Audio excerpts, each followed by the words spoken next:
भारत में हिंदू धर्म कब तक जीवित रह सकेगा? यदि आप पिछले 70 साल एवं 700 वर्षों के हिंदू धर्म के इतिहास पर नज़र डालें और विशेष रूप से पिछले 10 वर्ष की परिस्थितियों का आकलन करें तो यह देखा जा सकता है कि यदि हमने हिंदू धर्म के प्रशासन में आवश्यक बदलाव नहीं किए तो 2050 तक भारत की आधी से अधिक आबादी ईसाई धर्म में कन्वर्ट हो जाएगी और आने वाले 50 वर्षों में भारत में हिंदू सिकुड़कर 5 से 10% तक रह जाएंगे। क्यों और कैसे हिंदू धर्म लगातार सिकुड़ता गया और किन कानूनों को लागू करके हिंदू धर्म के क्षरण को बचाया जा सकता है? 300 ईस्वी पूर्व से हिंदू धर्म का विस्तार थम गया था तथा 700 ईस्वी से यह लगातार सिमटना शुरू हो गया। 300 ईस्वी में हिंदुओं का प्रसार अफगानिस्तान से लेकर फिलीपींस तक था। 1600 ईस्वी तक आते आते लगभग 35% जनसंख्या तथा 50% भूमि दूसरे धर्मों के अधीन चली गई। सिखों तथा मराठाओं ने इस क्षति को काफ़ी हद तक रोका तथा बहुत सारी भूमि फिर से प्राप्त भी कर ली, लेकिन धर्मांतरित लोगों को वे फिर से जोड़ नहीं सके। इनकी यह पुनर्विजय स्पेन की धार्मिक पुनर्विजय, जिसमें पहले ईसाई बहुल रहे, स्पेन ने अपनी खोई हुई धार्मिक स्वतंत्रता को मुस्लिमों के हाथों से दोबारा प्राप्त कर लिया था, की तुलना में काफ़ी कमज़ोर रही। यह एक महत्वपूर्ण प्रश्न है कि यह इतनी कमज़ोर क्यों थी। फिर 1947 ईस्वी में हिंदुओं ने अपनी भूमि का बड़ा हिस्सा पाकिस्तान के रूप में गंवा दिया तथा बाद में इसी का एक बड़ा हिस्सा बांग्लादेश बना और 1947 से लेकर अब तक उत्तर पूर्व का कुछ तथा कश्मीर का लगभग आधा हिस्सा हम गंवा चुके हैं। 1700 ईस्वी से लेकर अब तक हिंदू धर्म परिवर्तन करके ईसाई मुस्लिम बन रहे हैं और पिछले 25 वर्षों में धर्म परिवर्तन की ये प्रवृत्ति तेजी से बढ़ी है। मेरे विचार में वर्तमान में मिशनरियों के हाथों हिंदुत्व की लगातार होती हानि के मुख्य कारण निम्नलिखित है। 1. मिशनरियों का गठबंधन बहुराष्ट्रीय कंपनियों के मालिकों के साथ है। बहुराष्ट्रीय कंपनियों के पास भारत की तुलना में ज़्यादा अच्छी तकनीक तथा सेना है। उनके पास ज़्यादा अच्छी तकनीक होने का कारण है पश्चिमी देशों में राइट टू रिकॉल पुलिस प्रमुख, राइट टू रिकॉल न्यायाधीश, ज्यूरी सिस्टम, संपत्ति कर आदि कानून प्रक्रियाएं हैं, जबकि हमारे पास भारत में ऐसे कानून नहीं है। इसलिए मिशनरीज बहुराष्ट्रीय कंपनियों के सहयोग से बढ़त बना रहे हैं। 2. चर्च में नियुक्तियों तथा धन को सामुदायिक समूहों में बांटने की प्रक्रियाएं मंदिरों की तुलना में ज़्यादा अच्छी है। इसके ज़्यादा अच्छे होने के निम्नलिखित कारण हैं। चर्च ऑफ इंग्लैंड नामक एक प्रोटेस्टेंट संप्रदाय में चर्च के पैसों के वितरण संबंधी सभी निर्णय पादरी लेते हैं, परंतु ये पादरी प्रधानमंत्री, सांसदों के द्वारा नियुक्त होते हैं तथा कोई भी आपराधिक कार्य करने पर नागरिकों की ज्यूरी के नियंत्रण में होते हैं। साथ ही चर्च की संपत्ति पर उनका कोई उत्तराधिकार नहीं होता। अन्य सभी प्रोटेस्टेंट संप्रदायों में स्थानीय बुजुर्गों द्वारा पादरी नियुक्त किया जाता है। चर्च के पैसों पर उत्तराधिकार लागू नहीं होता और इसलिए प्रोटेस्टेंट चर्चों में धन इकट्ठा करने की ओर झुकाव नहीं पाया जाता। अतः वे इस धन का उपयोग समुदाय के निर्माण व विकास में करते हैं। कैथोलिक चर्च के पैसों को समाज में बांटने संबंधी निर्णय पादरी द्वारा लिए जाते हैं, जो कि पोप के अधीन होता है। पोप को नौकरी पर रखने के लिए 100-200 सर्वाधिक पुराने पादरी, जिन्हें कार्डिनल्स कहते हैं, वोट करते हैं।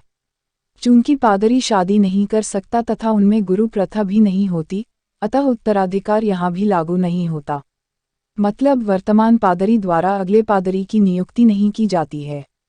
इसलिए कैथोलिक चर्चों में भी संपत्ति संग्रह नहीं होता तथा ये भी दान में मिले पैसों को समुदाय के निर्माण व विस्तार पर खर्च करते हैं।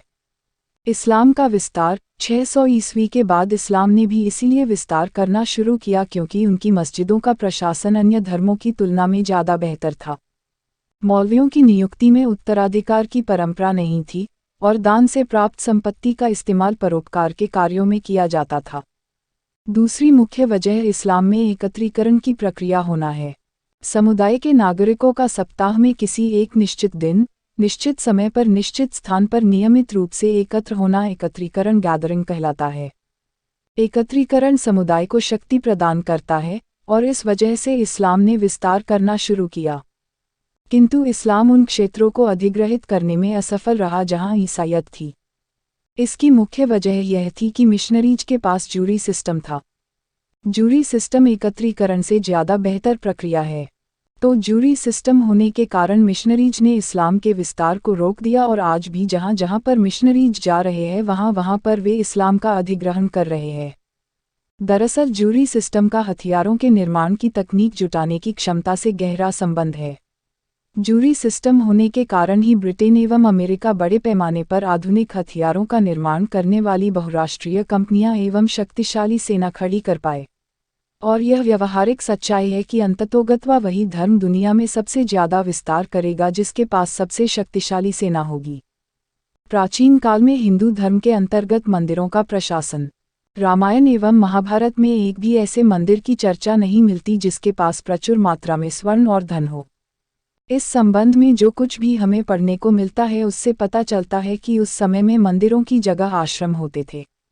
इन आश्रमों को दान के रूप में मिले धन का उपयोग गायों की सेवा, सबको गायों का दूध उपलब्ध कराने, अमीर गरीब का भेद किए बिना सभी बच्चों को गणित, विज्ञान, कानून, भाषा तथा अस्त्र शस्त्र चलाने की शिक्षा देने, गरीबों को दवाई दिलवाने तथा उनके भलाई के लिए किया जाता था। इसलिए आश्रम प्रमुख को पुरोहित कहते थे, जो दो शब्दों से बना है, पर तथा हित, अर्थात ऐसा व्यक्ति जो दूसरों के कल्याण की चिंता करे। आश्रम उत्तराधिकार द्वारा नहीं चलता था तथा जरूरी नहीं था कि आश्रम प्रमुख के पुत्र को ही आश्रम की बागडोर सौंपी जाए। आश्रम की यह बागडोर एक संत से दूसरे ऐसे संत को दी जाती थी जो कि समाज में सम्मानित होते थे। इनका कार्यकाल भी स्थायी नहीं होता था। संत बहुधा यात्रा पर रहते थे और मुक्त विचरण करते थे। यह व्यवस्था अब बहुत ही कम हिंदू समुदायों में बची हुई है। वर्तमान हिंदू मंदिरों का प्रशासन। वर्तमान हिंदू मंदिरों में धन के समाज में बांटने संबंधी निर्णय मंदिर प्रमुख या संप्रदाय प्रमुख द्वारा लिए जाते हैं तथा इनका ही मंदिरों की संपत्ति के उपयोग पर पूर्ण नियंत्रण होता है। ट्रस्टी का पद उत्तराधिकार तथा गुरु प्रथा द्वारा हस्तांतरित होता है, मतलब आज का गुरु ही अगला गुरु नियुक्त करता है। अतः यहाँ संपत्ति इकट्ठा करने की ओर झुकाव होता है तथा इसका उपयोग तड़क भड़क, दिखावे एवं ऐशो आराम में भी किया जाता है। इसका समाधान सिख गुरुओं ने, खासकर 10वें सिख गुरु श्री गोविंद सिंह जी ने ढूंढ निकाला था तथा इसे सभी सिख गुरुद्वारों में लागू किया। किंतु दुर्भाग्य से यह कभी भारत के सभी मंदिरों में लागू नहीं हो सका। हमारे विचार से हमें इसे आज ही लागू करवाने के प्रयास करने चाहिए।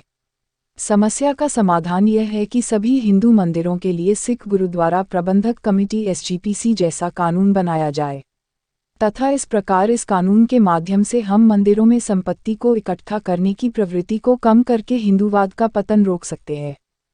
किस प्रकार पूरे जीवन के कार्यकाल और वारिसान व्यवस्था उत्तराधिकार से मंदिरों में जमाखोरी को बढ़ावा मिलता है। पाठक हमसे असहमत होकर यह कह सकते हैं कि यदि मंदिरों में पूरे जीवन के कार्यकाल तथा उत्तराधिकार प्रणाली है तो इसमें बुराई क्या है और गुरु प्रथा में गलत क्या है, जिससे आज के गुरु ही अपने शिष्यों में से किसी एक को अगला गुरु चुनते हैं। यह एक जायज प्रश्न है। आइए हम दो परिस्थितियों की तुलना करके देखें। पहला, जिसमें मंदिर प्रमुख का कार्यकाल मात्र 2 वर्षों का है, और दूसरी परिस्थिति जिसमें मंदिर प्रमुख बी का कार्यकाल पूरे जीवन का है। मान लीजिए प्रमुख तथा प्रमुख बी दोनों ही अलग अलग मामलों में 1-1 करोड़ रुपए प्राप्त करते हैं। ऐसी स्थिति में बी, जिसका कार्यकाल पूरे जीवन का है, उस 1 करोड़ रुपए को खर्च करने की बजाय लंबे समय तक अपने पास रखना चाहेगा। लेकिन चूंकि का कार्यकाल कुछ वर्षों के लिए निश्चित है, इसीलिए इस पैसे को जितना संभव हो सकेगा सामुदायिक कार्यों और धर्म के उत्थान में ही लगाएगा, ताकि उसे नाम मिले और उसके फिर से चुने जाने की संभावना भी बढ़ जाए। इस प्रकार पूरे जीवन के कार्यकाल से खर्च की इच्छा घटती है और जमाखोरी की इच्छा बढ़ती है, जबकि कुछ वर्षों के निश्चित कार्यकाल से जमाखोरी की संभावना घटती है और समाज के कार्यों में खर्च करने की इच्छा बढ़ती है। भारत में मंदिरों के प्रशासन में बहुधा उत्तराधिकार और पूरे जीवन का कार्यकाल दोनों ही साथ साथ पाए जाते हैं। प्रत्येक ऐसी संस्था जिसमें पूरे जीवन का कार्यकाल होता है, वहां उत्तराधिकार भी होता है। इसी प्रकार उत्तराधिकार प्रथा वही होती है जहां की पूरे जीवन का कार्यकाल भी होता है। निश्चित समय का कार्यकाल होने से पूरे जीवन का कार्यकाल तथा गुरु प्रथा दोनों ही अपने आप रद्द हो जाते हैं। किस प्रकार मंदिरों में पूरे जीवन के कार्यकाल एवं उत्तराधिकार से समाज की रक्षा पंक्ति कमजोर होती चली जाती है। सेक्शन बी में दिए गए उदाहरण में प्रमुख भी अपने उत्तराधिकारी के लिए धन इकट्ठा करना चाहेगा और उत्तराधिकारी भी उस पर जितना संभव हो कम खर्च करने के लिए दबाव बनाएंगे। इसीलिए जमाखोरी आगे बढ़ते ही जाएगी और इस वजह से मंदिरों द्वारा किए जाने वाले परोपकार के कार्यों में गिरावट आएगी। इस तरह समाज के लिए कार्यों में धन खर्च करने की जगह धन इकट्ठा करने के झुकाव से समाज की रक्षा क्षमता कमजोर पड़ती है। उदाहरण के लिए मान लीजिए दो समुदाय तथा बी हैं। समुदाय में मंदिर प्रमुख का कार्यकाल निश्चित है तथा प्रमुख का चुनाव अनुयायियों द्वारा किया जाता है। समुदाय बी में मंदिर प्रमुख का कार्यकाल पूरे जीवन का है तथा उत्तराधिकार प्रथा भी है। मान लीजिए कि समुदाय बी पर कोई बाहरी आक्रमण होता है जिसमें समुदाय के 1000 में से लगभग 100 सदस्यों ने युद्ध में जाने का निर्णय लिया।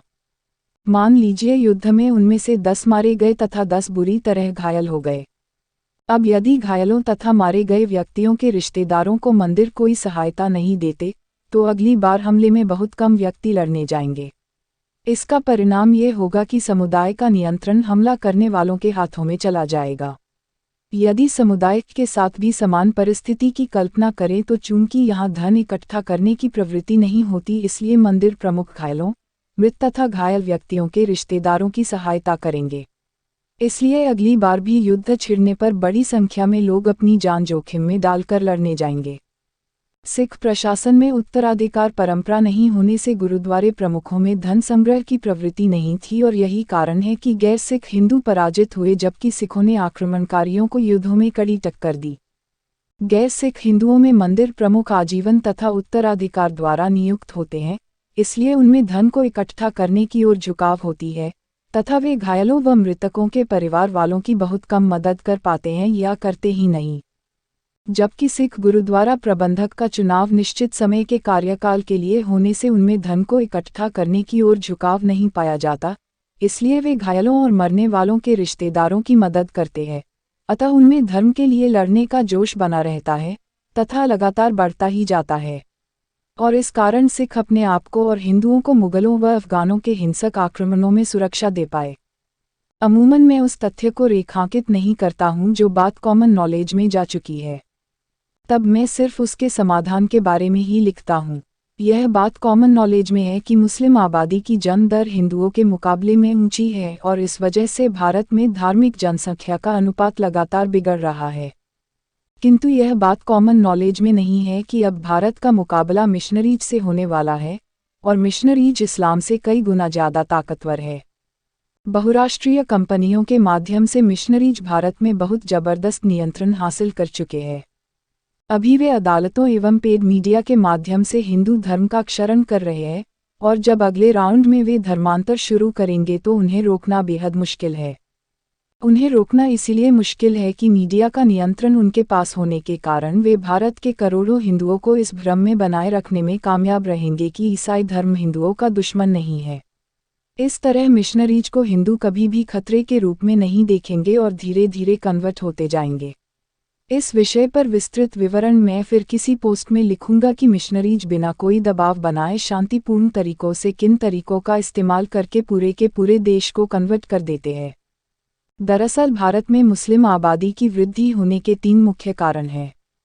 पहला कारण ऊंची जन्म दर। इसका समाधान करने के लिए हमें 2 चाइल्ड लॉ की जरूरत है। मैंने इसके लिए अलग से कानून ड्राफ्ट प्रस्तावित किया है। इस कानून के आने से मुस्लिम जन्म दर में कमी आएगी। दूसरा कारण बांग्लादेशी एवं रोहिंग्यों की घुसपैठ। भारत में लगभग 2 करोड़ बांग्लादेशी घुसपैठिए अवैध रूप से रह रहे हैं और अब रोहिंग्ये भी निरंतर आ रहे हैं। इसके समाधान के लिए मैंने अलग से कानून प्रस्तावित किया है जिसे गजेट में छापने से इन्हें देश से खदेड़ा जा सकता है। तीसरा कारण धर्मांतरण। मुस्लिम धर्म में ज़्यादातर कन्वर्जन मुगल काल में हुए। गोरों के आने बाद इसमें कमी आ गई थी और फिर हिंदू ईसाई धर्म में कन्वर्ट होने लगे। भारत में बड़े पैमाने पर कन्वर्जन करने के लिए यह जरूरी था कि पहले भारतीय सैनिकों को कन्वर्ट किया जाए। इसके लिए गोरों ने गाय और सूअर की चर्बी मिक्स करके कारतूसों पर लगाई, किंतु विद्रोह होने के कारण उनकी योजना बैकफायर कर गई। तब से ब्रिटिश ने कन्वर्जन की योजना को स्थगित कर दिया था। बाद में जब दलित हिंदू धर्म छोड़कर कन्वर्ट होने लगे तो राजाओं ने दलितों को आरक्षण देना शुरू कर दिया था। आरक्षण देने के कारण दलितों के कन्वर्जन में भी भारी कमी आ गई थी। बहरहाल मैंने जो कानून ड्राफ्ट दिया है उसके लागू होने के बाद हिंदुओं को अन्य कोई भी धर्म कन्वर्ट नहीं कर पाएगा, बल्कि हिंदू धर्म अन्य धर्मों में कन्वर्ट हो चुके हिंदुओं को फिर से हिंदू धर्म की ओर लौटा लाएंगे।